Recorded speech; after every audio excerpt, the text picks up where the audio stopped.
يتفرقون فأما الذين آمنوا وعملوا الصالحات فهم في روضة يحبرون وأما الذين كفروا وكذبوا بآياتنا ولقاء الآخرة فأولئك في العذاب محضرون فسبحان الله حين تمسون وحين تصبحون وله الحمد في السماوات والأرض وعشيا وحين تظهرون يخرج الحي من الميت ويخرج الميت من الحي ويحيي الأرض بعد موتها وكذلك تخرجون ومن آیاته أن خلقكم من تراب ثم إذا أنتم بشر تنتشرون۔ اللہ تعالیٰ ہی مخلوق کی ابتدا کرتا ہے، پھر وہی اسے دوبارہ پیدا کرے گا، پھر تم سب اسی کی طرف لوٹائے جاؤ گے، اور جس دن قیامت قائم ہوگی تو گنہگار حیرت زدہ رہ جائیں گے، اور ان کے تمام شریکوں میں سے ایک بھی ان کا سفارشی نہ ہوگا، اور یہ خود بھی اپنے شریکوں کے منکر ہو جائیں گے۔ جس دن قیامت قائم ہوگی اس دن جماعتیں الگ الگ ہو جائیں گی، جو ایمان لا کر نیک عمل کرتے ہیں وہ تو جنت میں خوش و خرم کر دیے جائیں گے، اور جنہوں نے کفر کیا تھا اور ہماری آیتوں کو آخرت کی ملاقات کو جھوٹا ٹھہرایا تھا وہ سب عذاب میں پکڑ کر حاضر رکھے جائیں گے۔ پس اللہ تعالیٰ کی تسبیح پڑھا کرو جب کہ تم شام کرو اور جب صبح کرو۔ تمام تعریفوں کے لائق آسمان و زمین میں صرف وہی ہے۔ تیسرے پہر کو اور ظہر کے وقت بھی اس کی پاکیزگی بیان کرو۔ وہی زندہ کو مردے سے اور مردے کو زندے سے نکالتا ہے، اور وہی زمین کو اس کی موت کے بعد زندہ کرتا ہے، اس طرح تم بھی نکالے جاؤ گے۔ اللہ کی نشانیوں میں سے ہے کہ اس نے تم کو مٹی سے پیدا کیا، پھر اب انسان بن کر چلتے پھرتے پھیل رہے ہو۔ اللہ یبدأ الخلق ثم یعیدہ ثم الیہ ترجعون۔ اللہ تعالیٰ ہی مخلوق کی ابتدا کرتا ہے، پھر وہی اسے دوبارہ پیدا کرے گا، پھر تم سب اسی کی طرف لوٹائے جاؤ گے۔ اللہ رب العالمین نے توحید کی بہت ساری دلیلیں، کیوں اللہ کی عبادت کرنا چاہیے، کیوں اسی کے سامنے جھکنا چاہیے، کیوں اسی سے مانگنا چاہیے، کیوں وہی تمام ضرورتوں کو اکیلا پورا کرنے والا ہے، اس کی دلیلیں کئی پیچھے گزر چکی، اور قرآن مجید میں اللہ رب العالمین نے بار بار اس کو اس لیے سمجھایا ہے کہ کوئی چیز انسان کے سامنے جب بار بار آتی ہے تو اس کے ذہن میں ایک دم پختہ ہو جاتی ہے، بیٹھ جاتی ہے، راسخ ہو جاتی ہے۔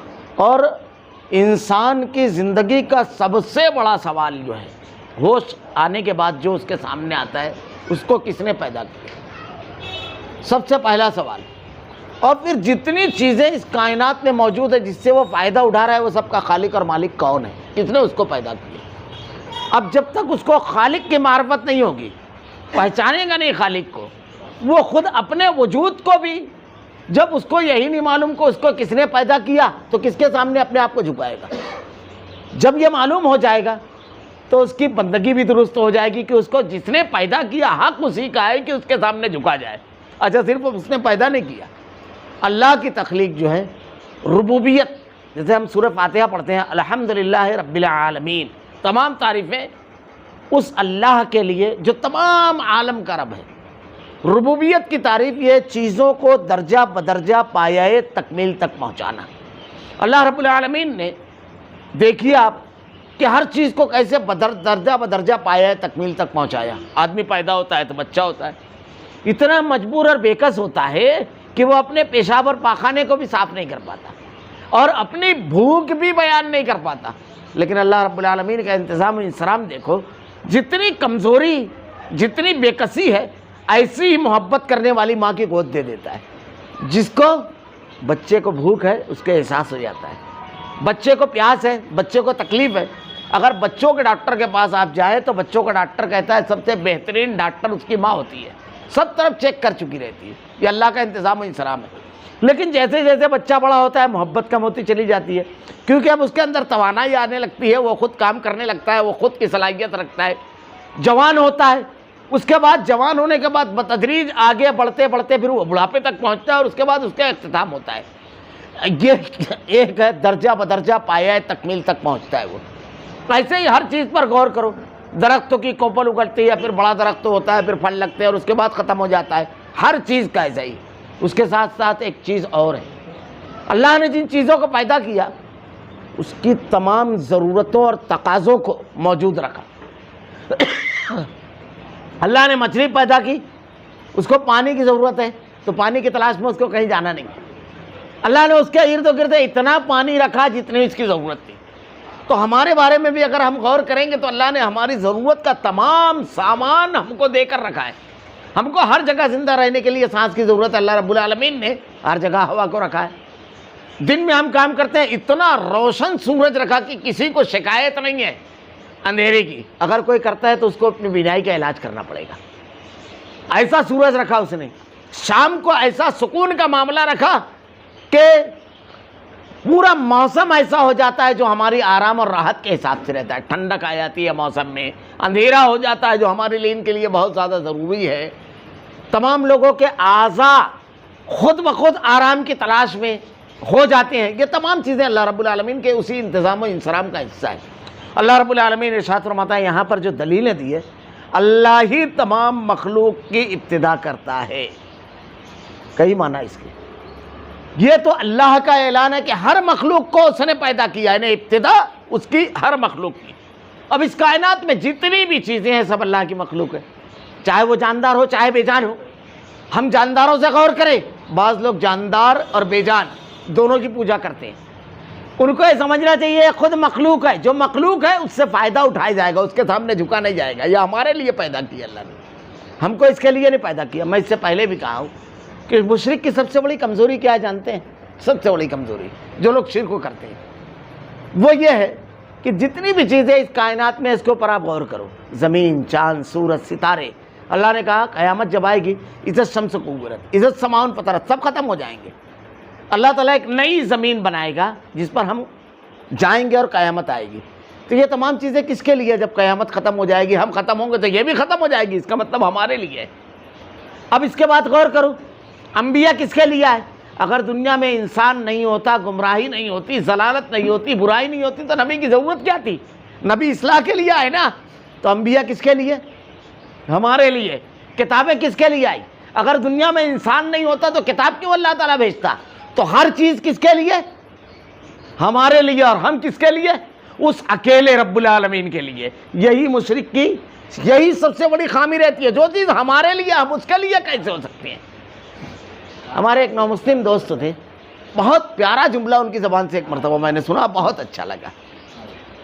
انہوں نے اسلام قبول کیا تھا, تو وہ کہتے ہیں اپنے رشتہ دار کو سمجھاتے ہوئے, وہ جین تھے, تو کہتے ہیں مہاویر جین آدرنی ہے, پجنی نہیں.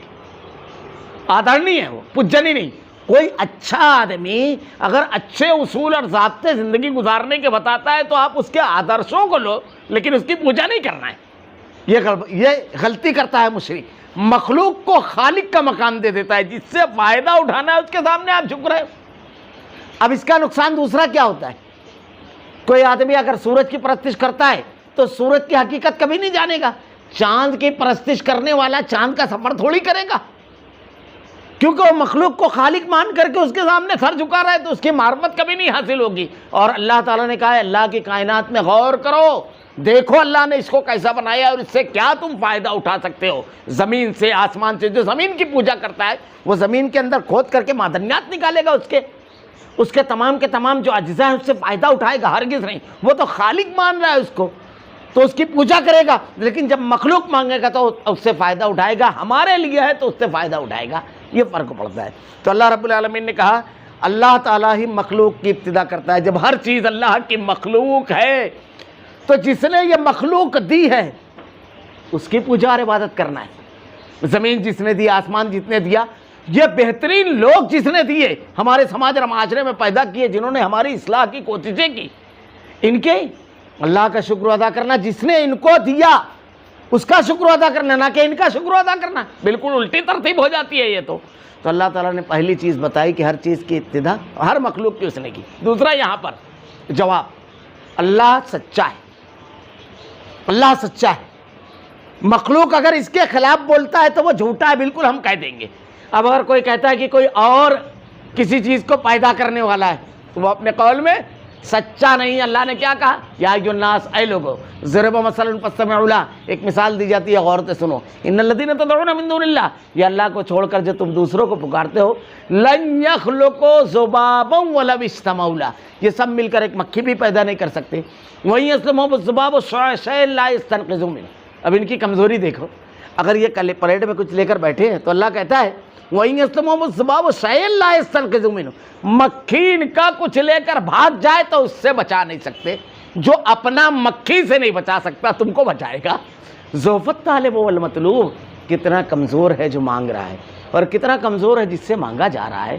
وما قدر اللہ حق قدری، تم نے اللہ کی ویسی قدر نہیں کی جیسی قدر کرنے کا حق ہے. اللہ کی ویسی قدر کرو. تو اللہ رب العالمین نے کہا ہر چیز کی ابتدا اللہ نے کی ہے. کوئی خود سے نہ پیدا ہوا، نہ کسی اور نے کسی چیز کو پیدا کیا، پھر وہی اسے دوبارہ پیدا کرے گا. اب یہ تو ہو گیا، اب ان کو دوبارہ پیدا کرے گا اللہ رب العالمین. جب پہلی مرتبہ اللہ نے پیدا کیا ہے تو دوبارہ بھی وہی پیدا کرے گا. دنیا میں دوبارہ کوئی پیدا کر پاتا ہے کسی کو؟ اللہ نے پہلے پیدا کر دیا. اب اگر کوئی مر گیا تو کوئی اس کو دوبارہ زندہ کر پاتا ہے کیا؟ ایک مرغی، ایک مچھر، ایک بکری اگر مر جائے، انسان تو بہت دور کی بات ہے، یہ جانور کوئی زندہ کر پاتا ہے ان کو؟ ہے کوئی؟ پہلی مرتبہ بھی کوئی نہیں پیدا کرتا، دوبارہ بھی نہیں کوئی کر سکتا. دونوں مرتبہ اللہ رب العالمین کرے گا. اور جو چیز پہلی مرتبہ کر لی جائے دوبارہ تو اور آسان ہو جاتی ہے. پھر تم سب اسی کی طرف لوٹائے جاؤ گے. یہ پوری ترتیب بتا دی اللہ رب العالمین نے، اپنی قدرت کاملہ، اپنا اختیار سب بتانے کے بعد ارشاد فرمایا اب تم سب کو اس کے سامنے کھڑا ہونا ہے. کھڑے ہونے کے بعد ہر چیز کا حساب دینا ہے. اب جب مخلوق کو یہ معلوم رہے گا کہ مجھ کو جس نے پیدا کیا، سارے انعامات دیے اور احکامات دیے کہ اس دنیا میں کیسی زندگی گزارنا ہے، اس کے سامنے کھڑے ہو کر مجھ کو جواب دینا ہے، تو آدمی کتنی تیاری کرے گا؟ ایک امتحان کی آدمی، بچہ کتنی تیاری کرتا ہے. میں اکثر کہتا ہوں کہ اللہ رب العالمین بڑا رحیم و کریم اپنے بندوں کے لیے. دنیا کے اندر جو امتحان ہوتا ہے تو پیپر جب تک سامنے نہیں آتا ہے آپ کے سامنے سوالات نہیں رہیں گے. اچھا، سوال جب آئیں گے تو جواب آپ کو یادداشت پر زور ڈال کر لکھنا ہے. یاد آیا تو ٹھیک، نہیں تو نمبر گیا. لیکن اللہ رب العالمین نے دنیا کو امتحان کرا دیا. الذی خلق الموت والحیات لیبلوکم ایکم احسن عملا. اللہ تم کو آزمائے کہ تم میں کون اچھا عمل کرتا ہے. یہاں اللہ تعالیٰ نے سوالات بھی آؤٹ کر دیا اور جوابات بھی آؤٹ. سوال اللہ نے بتا دیا کہ برائی کرو گے تو اس کا یہ سزا ہے، نیکی کرو گے اس کا یہ انعام ہے. دونوں آؤٹ. اب اس کے باوجود اگر کوئی غلط جواب بھرتا ہے تو یہ کس کی غلطی ہے؟ اللہ تعالیٰ کہتا ہے کہ میں تم کو عذاب نہیں دیتا. اللہ کا رحم و کرم کیسا ہے، غور کرو کبھی. اللہ کے نبی نے ارشاد فرمایا کہ آدمی اگر نیکی کا ارادہ کرتا ہے، اس کا پیمانہ، اس کے رحم و کرم کا پیمانہ دیکھو. نیکی کا ارادہ کریں گے آپ، ایک نیکی. اگر آپ نے نیکی کیا تو 10، ایک نیکی کا بدلہ 10 نیکی. برائی کا آپ نے ارادہ کیا، کوئی گناہ نہیں لکھا جائے گا. جب گناہ کریں گے تو ایک ہی گناہ لکھا جائے گا. اب ذرا سا سوچو، پیمانہ یہ ہے، پلے ترازو کے یہ ہے، اس کے باوجود اگر کسی کا گناہ کا پلہ جھک جائے تو اس سے زیادہ بدبخت کون ہے؟ نیکی کا ارادہ کیا ایک نیکی، نیکی کیا 10 نیکی، لیکن گناہ کرنے پر، ارادے پر کوئی گناہ نہیں لکھا جائے گا. لیکن جب آپ نے گناہ کر لیا تو ایک گناہ لکھا جائے گا، اور اس کے بعد توبہ کر لیا تو وہ بھی معاف. تو اللہ رب العالمین ارشاد فرماتا ہے جس دن قیامت قائم ہوگی گنہگار حیرت زدہ رہ جائیں گے. جب اللہ کی طرف لوٹائے جائیں گے، قیامت جب قائم ہوگی تو جو مجرم اور گنہگار ہیں وہ حیرت زدہ رہ جائیں گے یہ منظر دیکھ کر کے. کیوں؟ اگر آپ غور کریں گے قیامت کے منظر پر تو اللہ رب العالمین کے جناب میں جب آدمی اٹھے گا تو سب سے پہلی چیز اس کا نامہ اعمال جو اس کے ہاتھ میں دیا جائے گا تو اس کو دیکھے گا. یقول مال حاصل الکتاب لا یغادر صغیرۃ ولا کبیرہ الا احصاها ووجد ما عملوا حاضرا. یہ کیسی کتاب ہے جس نے نہ کوئی چھوٹی بات چھوڑی نہ بڑی بات، ہر چیز اس میں لکھی ہوگی. اور آپ یقین مانو کسی کا ایک نقطہ نہیں ہوگا اس میں. جس کا نامہ اعمال ہوگا سب اس کا ہوگا، دوسرے کا کچھ نہیں ہوگا. تو وہ دیکھے گا زندگی کا ایک سیکنڈ بھی اس میں آؤٹ نہیں گیا. ما یلفظ من قول الا لدیہ رقیب عتید. ایک لفظ بھی اگر آپ اپنی زبان سے نکالتے ہو تو لکھنے والا ایک فرشتہ بیٹھا ہوا ہے جس کا نامہ اعمال الٹے ہاتھ میں دیا جائے گا.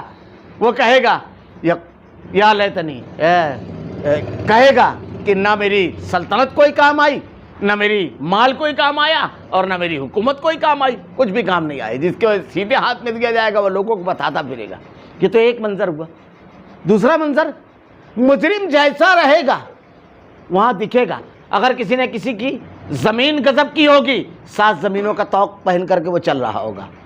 کوئی آدمی اگر ایسا ہوگا جس کو 2 بیویاں ہوگی اور ایک کے ساتھ ناانصافی کی ہوگا, ایک طرف کا حصہ جھکا ہوگا. سودخوروں کے بارے میں اللہ تعالیٰ نے ارشاد فرمایا یتخبطہ الشیطان من المس. سودخور کھڑی نہیں ہوں گے لیکن اس طرح کہ شیطان نے ان کو چھو کر خبطی مخبوط الحواس کر دیا ہے. تو ہر آدمی جیسے جرم ہوگا اتنی پسینے کی لگام ہوگی, سورج سوا نیزے پر ہوگا اور کوئی کسی کا ساتھ دینے والا نہیں ہوگا. اللہ کے نبی نے ارشاد فرمایا عائشہ قیامت کے روز سب برہنہ کھڑے ہوں گے, سب. ام المومنین حضرت عائشہ صدیقہ نے وہ سوال کیا جو ایک انتہائی باہمیت باعفت خاتون کر سکتی ہے. پہلا سوال, اللہ کے نبی کیا ایک دوسرے کی طرف دیکھیں گے نہیں؟ اللہ کے نبی نے ارشاد فرمایا عائشہ وہ اتنا ہولناک دن ہوگا آدمی کو اپنے جسم کا بھی ہوش نہیں رہے گا. اللہ نے ارشاد فرمایا وَلَقَدْ جِئْتُمُونَا فُرَادَىٰ كَمَا خَلَقْنَاكُمْ أَوَّلَ مَرَّةٍ. آج تم ایسے ہی ہمارے سامنے آ گئے جیسے پہلی مرتبہ ہم نے تم کو بھیجا تھا, ایسے ہی آ کر کے کھڑے ہو گئے. قیامت اتنے ہولناک دن کا نام ہے کہ اللہ کے نبی نے ارشاد فرمایا عائشہ اللہ کے سب سے برگزیدہ بندے اللہ کے نبی صلی اللہ علیہ وسلم شافعِ محشر کیا ارشاد فرماتے ہیں, یہ قیامت سمجھ لیجیے. کہتے ہیں اللہ کے نبی صلی اللہ علیہ وسلم عائشہ 3 مقامات ایسے ہوں گے قیامت میں جب کسی کو ہوش نہیں ہوگا. جب نامہ اعمال تقسیم کیا جائے گا, جب میزان پر نامہ اعمال تولا جائے گا اور جب پلسرات سے گزرے گا آدمی. حضرت ابراہیم علیہ السلام جیسے نبی کہیں گے اللہم سلم اللہم سلم, اے اللہ آج میں تجھ سے صرف اپنے لیے سوال کرتا ہوں.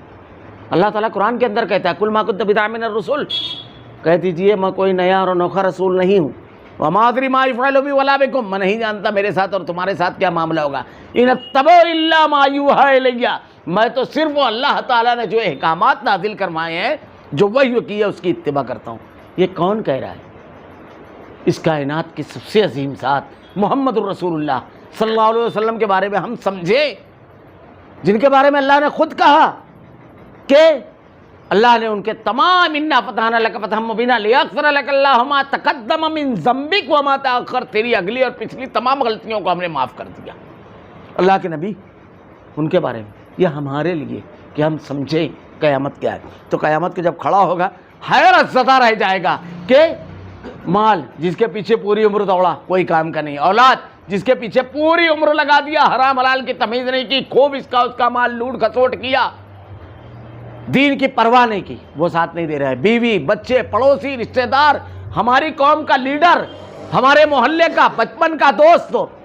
اللہ نے کہا ہے ایک نیکی کے لیے آدمی در بدر بھٹکے گا, لِكُلِّ امْرِئٍ مِّنْهُمْ يَوْمَئِذٍ شَأْنٌ يُغْنِيهِ مِن بَنِي وَصَاحِبَتِهِ وَأَخِيهِ, ایک کے پاس سب معذرت کر لیں گے اس سے. تو اللہ آدمی حیرت زدہ رہ جائے گا. اور ان تمام شریکوں سے بھی ایک بھی ان کی سفارشی نہ ہوگا.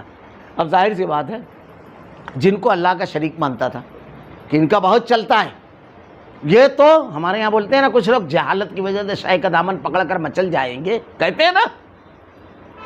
کبھی بخاری مسلم کی حدیث پڑھیے, اللہ کے نبی نے پورے خاندان کو جمع کیا اور اس کے بعد اپنی سب سے چہتی بیٹی حضرت فاطمہ, پوری لمبی روایت ہے, وَيَا عَبْدُ شمس وَيَا عَبْدُ مناف وَيَا عَبْدُ المطلب, سب کو مخاطب کر کے کہتے ہیں کہ جو کچھ مانگنا ہے اس دنیا میں مانگ لو. پھر اپنی چہتی بیٹی حضرت فاطمہ کیسے سے کہتے ہیں وَيَا فاطمہ انقذی نفسک سلینی ما شئت من مالی فإنی لا أغنی عنک من اللہ شیئا, اے میری بیٹی فاطمہ جو کچھ میرے مال میں سے مانگنا ہے مانگ لے, روز محشر میں تیرے کوئی کام نہ ہوگا. یہ کون کہہ رہا ہے؟ شافعِ محشر کائنات کے امام محمد الرسول اللہ صلی اللہ علیہ وسلم, تاکہ اللہ کی رضا اور خوشنودی ہر شخص کا مقصود بن جائے, مطلوب بن جائے. اللہ کے نبی نے کہا جنت میں وہ جائے گا جس سے اللہ راضی ہو, جس پر اللہ رحم فرمائے. کوئی اپنے عمل کی وجہ سے نہیں جائے گا.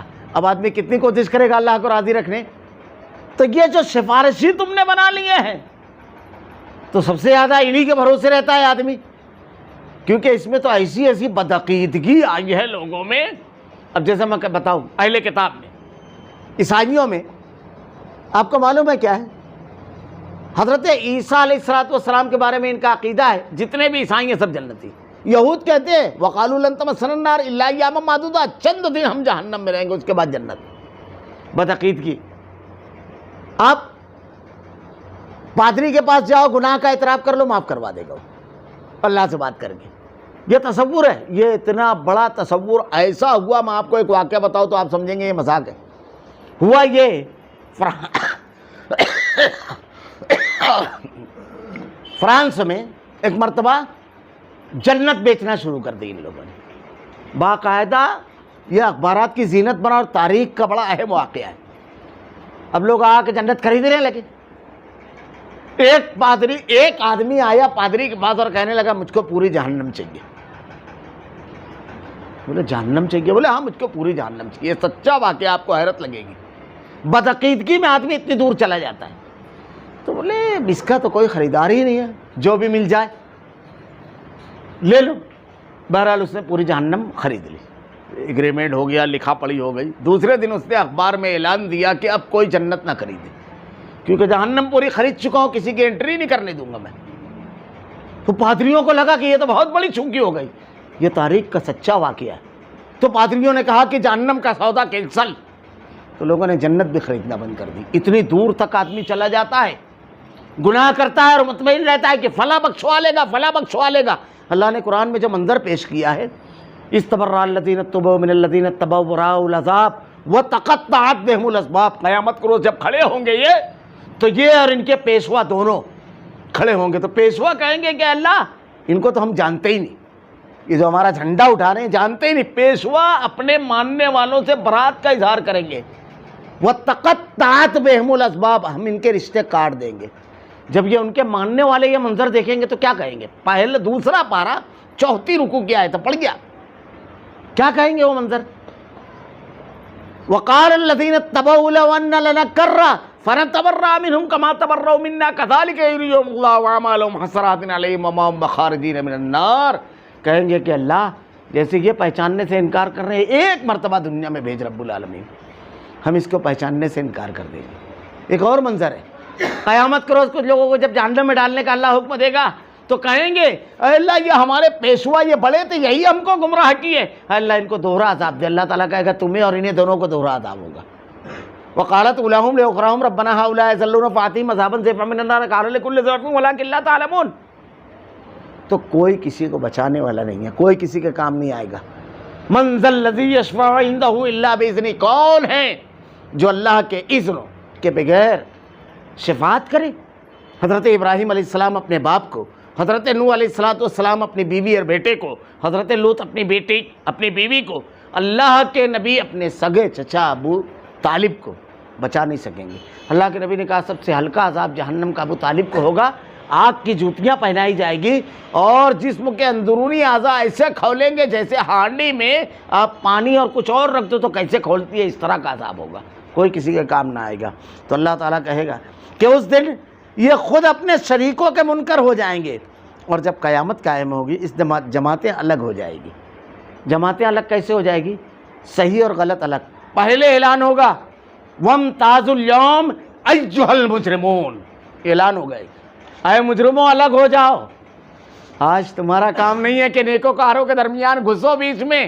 ایسے تو مجلس میں بیٹھ کر کے اپنی بہت بڑائی بیان کرتے تھے، ماں ایسا ماں ویسا، لیکن وہاں اللہ تعالیٰ کہے گا الگ ہو جاؤ، مجرمین کو سب کو الگ کر دیا جائے گا۔ وامتازوا اليوم ایھا المجرمون، تمام مجرمین کو کہا جائے گا کہ الگ ہو جاؤ۔ ایمان لا کر نیک عمل کرنے والے، فَأَمَّا الَّذِينَ آمَنُوا وَعَمِلُوا الصَّالِحَاتِ فَهُمْ فِي رَوْضَةٍ يُحْبَرُونَ، نیک عمل کرنے والے تو جنت میں خوش و خرم کر دیے جائیں گے۔ اب یہ تو مجرمین ہیں جن کے سفارشی بھی کام نہیں آئیں گے، عمل بھی پورا کے پورا سائے۔ جیسے ایک آدمی پورا کاروبار میں پیسہ لگا دے اور اچانک معلوم پڑے کہ پورا کے پورا مارکیٹ میں ڈوب گیا، تو کیسا ہوتا ہے؟ ہونق کافر تو ایسے دم بخود رہ جائیں گے، پوری زندگی